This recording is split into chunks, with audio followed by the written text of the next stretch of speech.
This Mr. Ballin, this ain't got nothing to do with nothing. NASA stuff looks sweet, man. I need me a NASA jersey. Where y'all see that? Man, that gear look kind of, man, I'm finna go to the club just like that. Mr. Ballin, we finally meet. They have been requesting your videos. They've been requesting the hell out your videos. I am finally giving the people what they want, Mr. Ballin. Some telling me that I'm gonna be doing a lot of reactions to your videos. If you like that, be sure to subscribe and hit the notification bell. Like the video, like it. Mr. Ballin, top 3 stories that sound fake, but are 100% real. Part 16. It's only me to start at part 16. I'm weird. Intro! Yeah, you never flew private plane. Now your eyes open wide up in Paris. Yeah, you ain't never been from the coast on a yacht to an island. Yeah. Back straight to it. We're wasting no time. Mr. Ballin, let's see what you got to say. Sometimes the truth is stranger than fiction, and today we're going to look at 3 stories that demonstrate that. But before we get into today's stories, if you're a fan of the strange, dark, and mysterious delivered in story format, then you come to the right channel because that's all we do, and we upload 2 or 3 times every week. Oh, you gonna give me, that's Mr. Ballin. Oh, we meet, baby. We meet. I'm Kito Abashi. When the 2 forces collide. Let's see what you got. If I don't like his stories, I'm telling you though.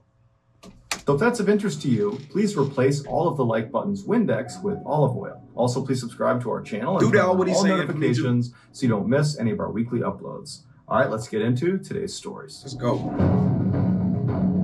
Dope intro. I'm ready. I'm too ready.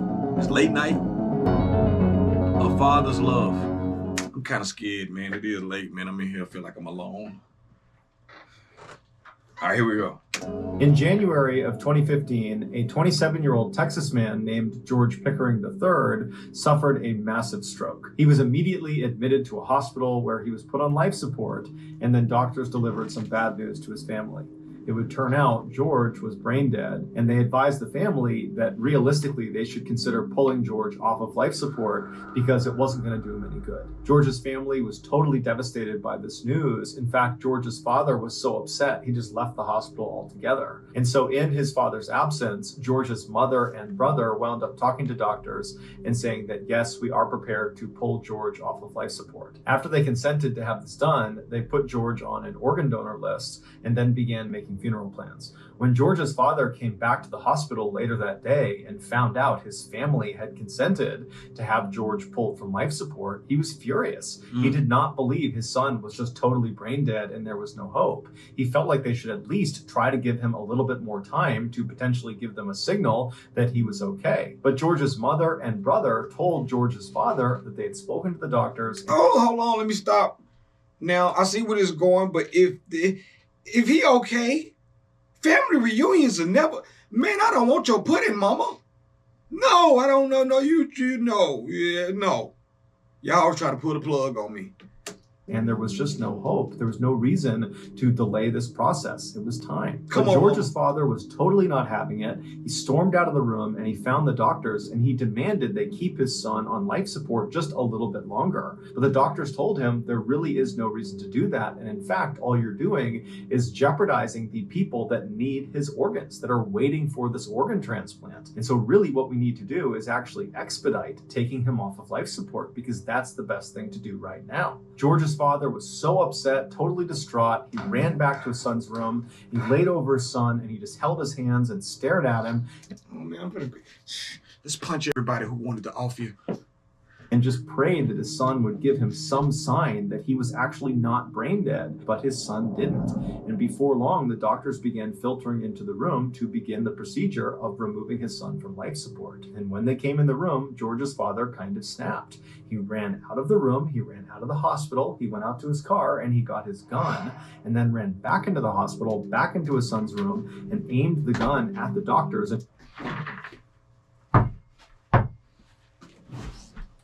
Mr. Ballin, well, nobody know where your stories be going. What's going on? You right.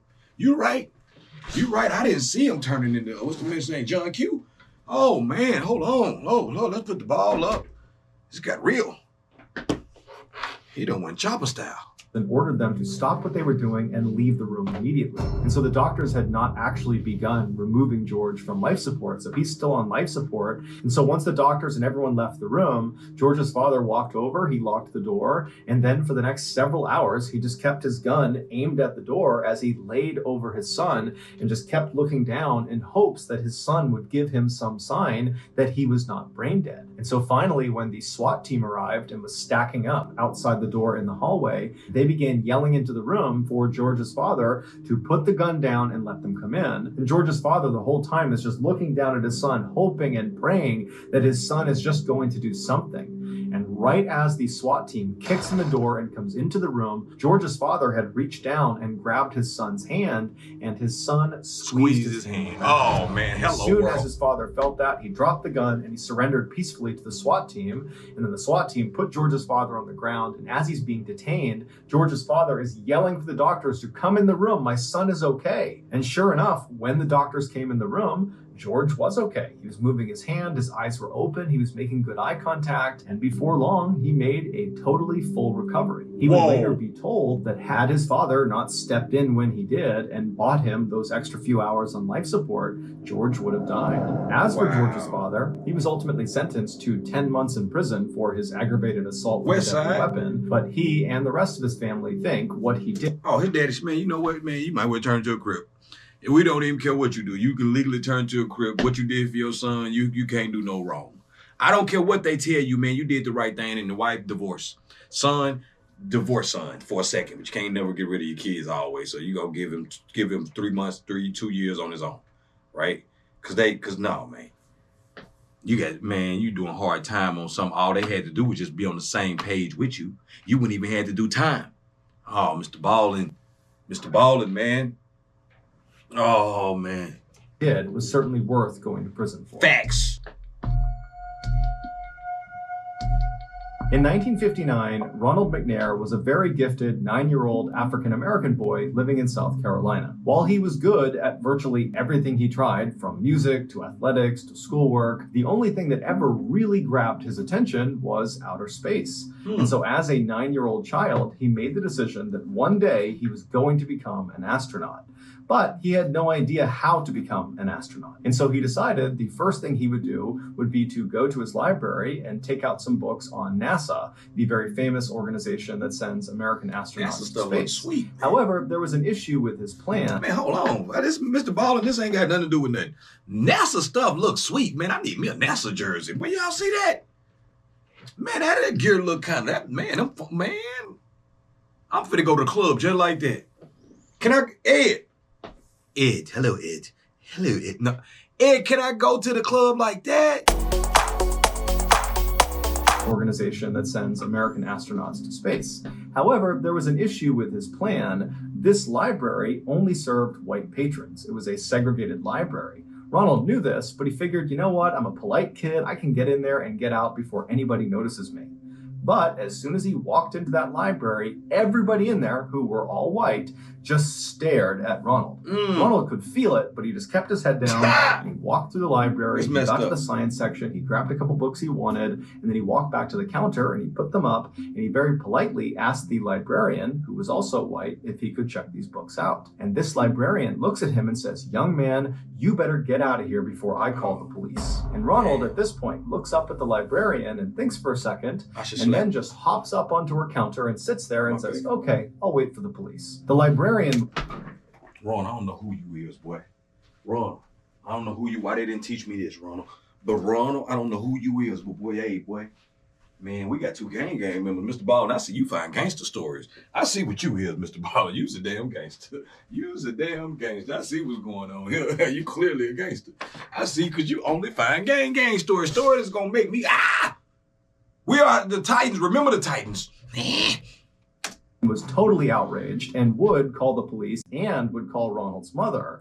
And before long, the police did show up, and it was two white guys. They come inside, and this librarian runs over to them, and she's talking to them, and she's pointing back over at Ronald, gesticulating that very clearly Ronald is the issue. That's why you've been called here. And the officers would be just totally annoyed by this librarian, and they would say to her, why don't you just let the kid take the books out? And the librarian was totally offended at this and began defending her decision to call the police instead of letting him take the books out. And as she's defending herself, Ronald's mother comes running into the library. She runs over to her son to make sure he's okay. And then she looks up at the police officers and this librarian to try to figure out what's going on. And at this point, the police officers are just totally over it. And they turn to the librarian and they say, you know what? You really ought to let him take the books out. And then the officers just turned around and left. The librarian was not about to just let him take the books. She was still very upset. And so she storms over to Ronald's mother and she says to her, you shouldn't let your son come in here. And at this, Ronald's mother is looking at this librarian who's totally upset,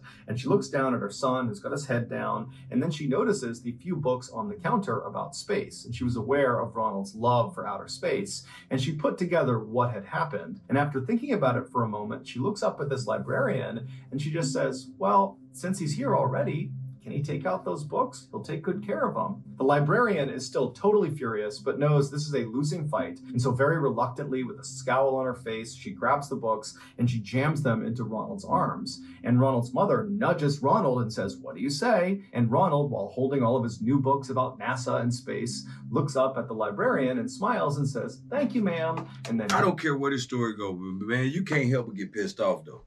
You can't help but get pissed off. I'm trying to bottle it up as much as I can because I want to hear what Mr. Ballin got to say about this. The fact that you still got to be nice to somebody who did for absolutely no reason at all. Come on, Mr. Ballin, tell your shit. He and his mom turn around and they leave. Ronald would go on to earn his PhD in physics from MIT, one of the most prestigious universities in the world. Boom, boom. And after graduation, he was picked up by NASA to become an astronaut. And in 1984, Ronald went into outer space. He was actually the second African American to ever go into outer space. And while he was in orbit, apparently he played his saxophone for his crew. And then in 1986, Ronald was chosen again to go on another mission to outer space. But tragically, 73 seconds after takeoff, their space shuttle, the Challenger, exploded, killing Ronald and the 6 other astronauts. Damn, it was sad. Come on, Mr. Ballin, you were sad on me. Oh man, I thought it was gonna end up with the librarian when he was on space. He saw one of the aliens smoking moon rocks, and they had a Chicago rapper voice, and they were like, "We smoking librarian." Oh man, come on. Astronauts on board. Following his death, the library in South Carolina that had tried to turn Ronald away for his skin color renamed themselves the Ronald McNair Life History Center. Oh, that's crazy. Okay, Mr. Ballin, I see how you wrap it up. You package it well. You had me on the edge. I see where you ended up. I say, okay. Oh, who wants to smoke? Never mind. The United States formally entered World War II in December of 1941 following the surprise attack on Pearl Harbor in Hawaii by the Japanese. Roughly 6 months later, a 21-year-old Alabama native named Henry Irwin joined the Army Reserve. After nearly 2 years of additional military training, Henry was made into a radio operator and was assigned to a B-29 bomber. A B-29 bomber is this huge aircraft whose sole purpose is to drop bombs. And so in February of 1945, Henry and his B-29 bomber unit were sent to the Pacific to do just that, drop bombs on the Japanese. 2 months after arriving, Henry's B-29 was tasked with being the lead bomber in a group attack on a Japanese chemical facility located about 125 miles north of Tokyo. Aside from just operating his radio inside of the B-29, occasionally Henry's job was to organize the other planes in the attack when their B-29 was the lead attacker. And so the way he would do this was by dropping a series of smoke bombs out of his plane, and then once they touched the ground and all the smoke was coming up, he would hop on his radio and communicate with the other pilots in his sortie and tell them to organize themselves off of this visual reference point on the ground. He would basically have them fly to certain positions relative to the smoke cloud. And so once all the pilots had been organized into proper formation, they would continue to their target and commence their bombing raid. For this mission, Henry was in his typical position. There's a lot of bombing going on. So I got to get my mind wrapped. Hold on. Whoa. All right. Right behind the front turret gun towards the front of the plane. When his pilot told him to start dropping smoke bombs, Henry did as he was told. And so he pulled the lever, which opened up a chute on the bottom of the plane, and all these smoke bombs began tumbling out of it. Now, as soon as he pulled that lever, all of these smoke bombs that were in that particular chute were ignited. They were on a timed fuse. And so they would tumble out of the plane, and then before hitting the ground, they would ignite, and then smoke would start billowing out of them. But for some reason, after he pulled that lever, a couple of the smoke bombs fell out of the chute, but one of them kind of got turned around, and as it tumbled down, it kind of caught itself on the lip and bounced back up into the plane, and it smoked out the Henry plane square in the face, shattering his nose, and then it ignited and literally lit Henry's face on fire, which instantly blinded him. Smoke bombs are not considered lethal devices because they do not explode the way typical bombs do. But however, make no mistake about it, you would not want to be near a military-grade smoke bomb when it went off. In order for it to emit that very thick and long-lasting smoke that it does, the smoke bomb ignites a chemical fire within itself that burns extremely hot. Whoa. And so when the smoke bomb came back inside the plane and ignited right in front of Henry, those chemicals landed on his face. And so that's why he caught on fire. And if that wasn't bad enough, the smoke bomb also filled the plane completely with smoke, That's what I'm making thinking. it impossible for the pilots to see anything. Exactly. Despite his burning and shattered face, all Henry could think about was if he didn't get this smoke bomb off the plane in the next few seconds, they were all going to crash and die. So instead of trying to put out his burning face, Henry began feeling around on the ground for the smoke bomb, which again is basically like a fireball. And when he found it, he pulled it into his chest, trying to smother it as best as he could. And while his body completely engulfed in flames, Henry began low crawling his way towards the front of the plane, where he knew just by touch there was going to be a window. And so as he agonizingly crawled, he's on fire, he finally gets to this window, he can feel it above him, and he manages to lift the smoke bomb up and throws it out the window. And then afterwards he collapses on the ground and he passes out completely on fire, fully expecting to die. A few seconds later, the smoke inside of the plane cleared because now the smoke bomb was gone, and the pilot who had put the plane on autopilot but did have to drop significantly in altitude because they were starting to stall, finally could see again and saw they were about 300 feet from hitting the water. And so he was able to pull back and get them out of their dive, and he narrowly escaped crashing into the water, and he turned around and began flying back to base. On this return trip, the crew, who were unhurt, began assessing the damage, and they saw Henry on fire on the side of the plane, and so they rushed over and they put him out with a fire extinguisher, expecting him to be dead, but to their shock and horror, he was still alive. And so they gave him morphine for his pain and expected him to die any moment, but Henry didn't die. Instead, he was very cheerful on the flight all the way back to base. And I told you, he only find gangster stories. Mr. Ballin the Crip too. Oh man, Mr. Ballin is a Crip. Oh man. Come on. He would ask each of his crew members if they were okay, and they would all say, yeah, I'm just fine. It's really you who we're concerned about here. When the pilot finally landed back at base, Henry's body had stiffened up so dramatically from being on fire that the doctors couldn't actually get him out of the plane's side door. And so they had to dismantle the side of the plane to get Henry out. And so the doctors fully expected Henry was going to die basically any moment from his horrible wounds, but since he hadn't yet, they did everything they could to try to save him. They put him through dozens of surgeries, including one where they would try to remove the chemical flecks from the smoke bomb that had embedded in his eyes. And since these chemicals combusted as soon as they made contact with oxygen, every time they pulled out one of these flecks, it would burst into flames and very painfully burn Henry's eyes a little bit more. While Henry was undergoing all these surgeries, the rest of his B-29 crew immediately went to their commanding officer and said, you have to put Henry in for the Medal of Honor. The Medal of Honor is the highest award you can achieve in the US military. After the commanding officer heard the story of what Henry had done, he agreed, and in record time, he got the paperwork processed and got Henry approved for this award. But there were no actual physical medals of honor on the island to actually present to Henry. And the officers and the rest of his crew were worried Henry would die before the actual medal was shipped out to the island to be given to him. And so the only Medal of Honor that was on this island was inside of a museum behind a glass case. Wow. And so one of the officers in Henry's crew went into the museum, shattered the case, took the display Medal of Honor, and rushed to Henry's bedside and put it around his neck. And then after that, somehow Henry just didn't die. After Henry is that guy. What year is Henry? You still here, man? If you're in Atlanta, man, hit me up. I'm not sure. Hopefully it ain't that. Man, hit me up. dozens and dozens of surgeries, Henry actually regained sight in one of his eyes and regained the use of most of his body. Henry would later be asked in an interview what it was like to do this very heroic thing that he did. And he would say, well, I only moved the bomb 13 feet, but 13 feet feels like 13 miles when you're on fire. Henry would go on to be honorably discharged from the military, and he would spend the next 37 years working closely with other burn victims, trying to keep them positive and optimistic about their recovery. He would also go on to have 4 children, one of which became an Alabama state senator. In 2002, Henry died of natural causes. Oh, R.I.P. Henry, man. Come on, Henry. Oh, man, Henry did his thing, and you can't even be mad at Henry, dog. I mean, for him to live that long and pass in 2002, that's a hell of a feat when he didn't even supposed to make it out the helicopter. So, wow, that is absolutely insane. So that's going to do it, guys. If you found the secret in today's heroic episode, let us know in the comments section what it is. Mr. Ballin, where you found it, so give us the timestamp. And if you're the first to do that. What he just said, man. Let me know, what was your favorite out of the 3? What was your favorite story? Which one got your attention? Which one, if not, I'm pretty sure all of them, but you got to pick one. Don't be difficult here, right?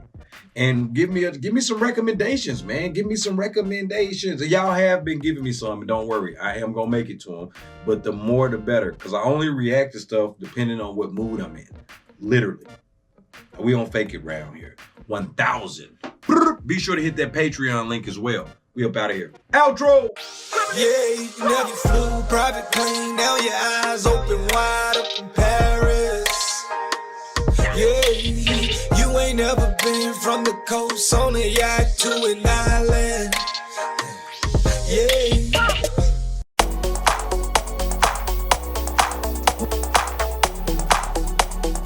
Ed, can I go to the club like that?